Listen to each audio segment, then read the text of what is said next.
Hello viewers, আসসালামু আলাইকুম। আজকে আমরা তৈরি করব বেগুন টমেটোর ভর্তা। তো চলুন রেসিপি ভিডিওটি শুরু করা যাক।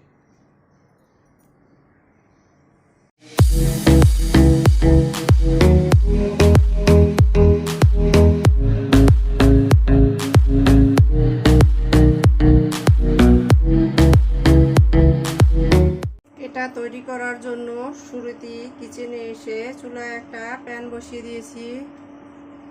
এতে দিয়ে দিচ্ছি প্রয়োজন মতো সরিষার তেল।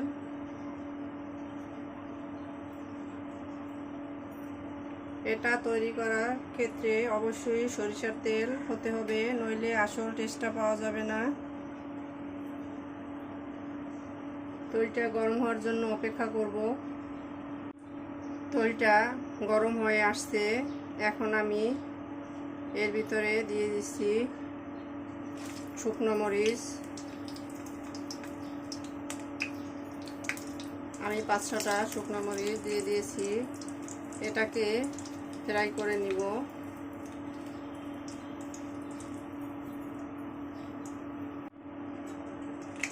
মরিচটা ফ্রাই করা হয়ে গেছে, দেখতেই পাচ্ছেন কিছুটা কালচেটে হয়ে গেছে। এখন আমি এটাকে তুলে নিচ্ছি। এর বেশি হলে এটা তিতো হয়ে যাবে। এখন আমি এর ভিতরে দিয়ে দিব রসুন আর কাঁচামরিচ।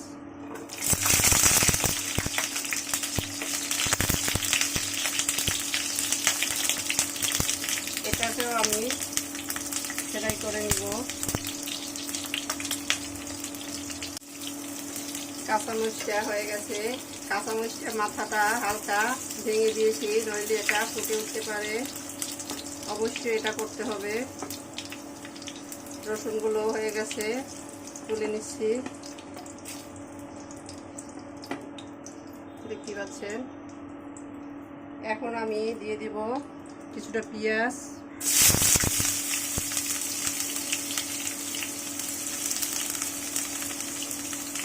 পেঁয়াজটাকেও হালকা গোল্ডেন ব্রাউন করে ফ্রাই করব।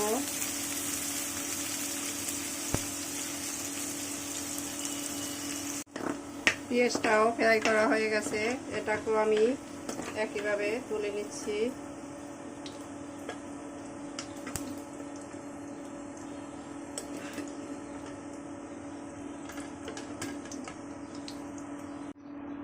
একই প্যানে আমি আরও কিছুটা তেল দিয়ে নিচ্ছি। তেলটা গরম হতে থাক। এরই মাঝে আমি মেন উপকরণ বেগুন আর টমেটো এগুলোকে আমি এভাবে কেটে নিয়েছি, মাঝখান থেকে ফেরে টুকরো করে নিয়ে নিয়েছি। এখন এর ভিতরে দিয়ে দিচ্ছি লবণ, স্বাদমতো লবণ দিয়ে দিলাম, মরিচের গুঁড়া, হলুদের গুঁড়া। এখন এগুলোকে হাতের সাহায্যে ম্যারিনেট করে নিব। ম্যারিনেট করে নিয়ে নিয়েছি। এখন এক এক করে এর ভিতরে বেগুনগুলো দিয়ে দিব।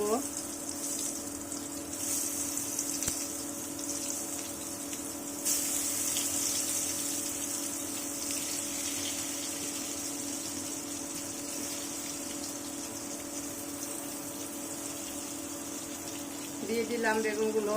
এখন আমি এটাকে উল্টে পাল্টে লাল লাল করে ফ্রাই করে নিব। তো ফিরে আসছি এটার এক সাইড লাল হওয়ার পরে।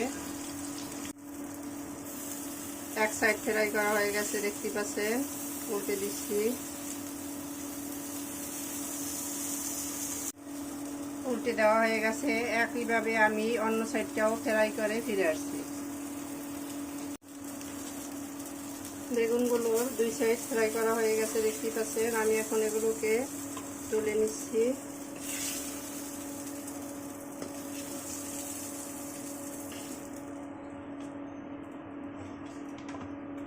আমি একই প্যানে আবারও কিছুটা তেল দিয়ে দিচ্ছি।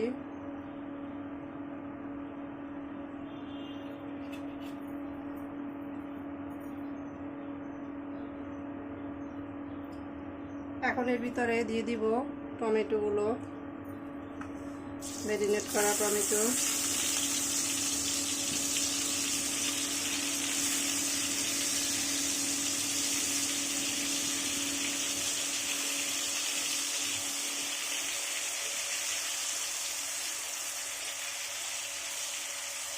এগুলোকেও ফ্রাই করে নিব। তো এটা এক সাইড ফ্রাই হওয়ার পরে ফিরে আসছি। টমেটোগুলোকেও উল্টে দিচ্ছি, এটার এক সাইড ফ্রাই হয়ে গেছে, দেখতে পাচ্ছেন।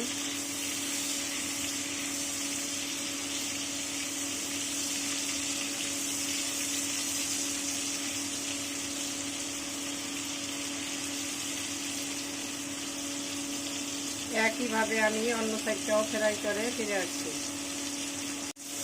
টমেটোগুলো ফ্রাই করা হয়ে গেছে, দেখতে পাচ্ছেন। আমি এখন এগুলোকে তুলে নেব।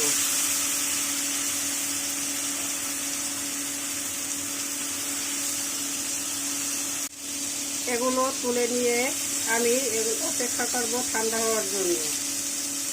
তো ফিরে আসছি এগুলো ঠান্ডা হওয়ার পরে। সবগুলো উপকরণ ঠান্ডা হয়ে গেছে, দেখতে পাচ্ছেন। এখন আমি এর থেকে টমেটোর খোসা ছাড়িয়ে নিব। এগুলো আলগা হয়ে আছে, খুব সহজে উঠে যাচ্ছে।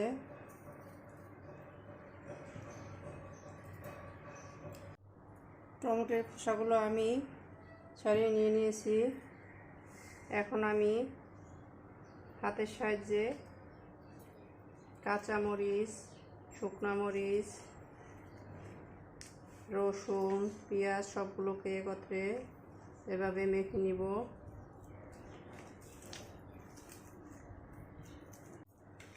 আমি শুকনো মরিচের সাথে কিছুটা লবণ নিয়ে নিচ্ছি, এতে খুব সহজে এটা মেখে নেওয়া যাবে। লবণটা বুঝে দিতে হবে। আমি ম্যারিনেটের সময় মরিচ আর টমেটো আর বেগুনের সাথে লবণ দিয়েছিলাম, সেটা বুঝে লবণ দিতে হবে।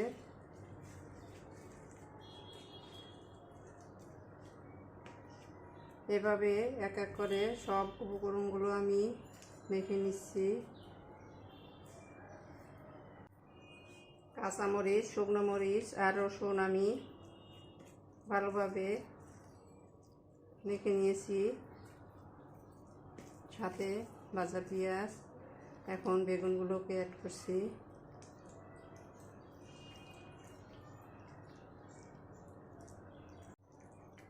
বেগুনগুলোকেও মেখে নিলাম। আমাদের বেগুনের খোসাটা নরম ছিল, তাই এটা ফেলে দিতে হয়নি। আপনাদেরটা শক্ত থাকলে অবশ্যই ফেলে দিবেন। টমেটোগুলোকেও একইভাবে কষিয়ে নিচ্ছি।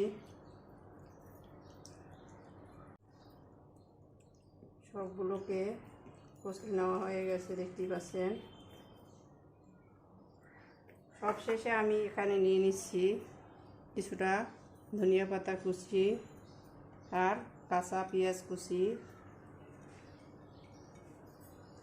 কাঁচা পেঁয়াজটা এখানে অবশ্যই দিতে হবে। ভর্তায় কাঁচা পেঁয়াজ দিলে এর স্বাদটা কয়েক গুণ বেড়ে যায়।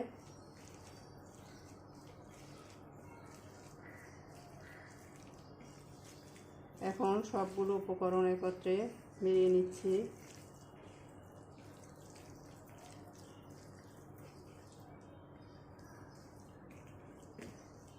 দেখতেই পাচ্ছেন কতটা লোভনীয় হয়েছে।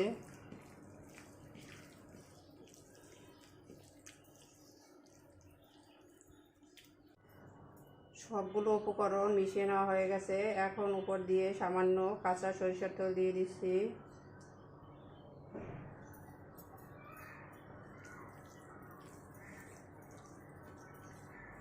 কাঁচা সরিষার তেল দেওয়ার সাথে সাথে এর থেকে কতটা সুন্দর একটা স্মেল বের হয়েছে। বাসায় তৈরি করে না দেখলে এটা বোঝা যায় না। তো আমাদের বেগুন টমেটো ভর্তা ডান। এখন আমি এটাকে একটা সার্ভিং প্লেটে তুলে সার্ভ করে নিব। সার্ভ করে নিলাম আমরা আমাদের বেগুন টমেটো ভর্তা। এটা এতটাই টেস্টি যে এটা তৈরি করলে ভাতের সাথে অন্য কিছুর প্রয়োজন পড়ে না। আমাদের রেসিপি ভিডিওটি ফলো করে আপনারা তৈরি করে দেখবেন। কমেন্ট সেকশনে জানিয়ে দিবেন কেমন হয়েছিল আমাদের রেসিপি ভিডিওটি। লাইক, কমেন্ট, শেয়ার, সাবস্ক্রাইব করে আমাদের পাশে থাকবেন। আল্লাহ হাফেজ।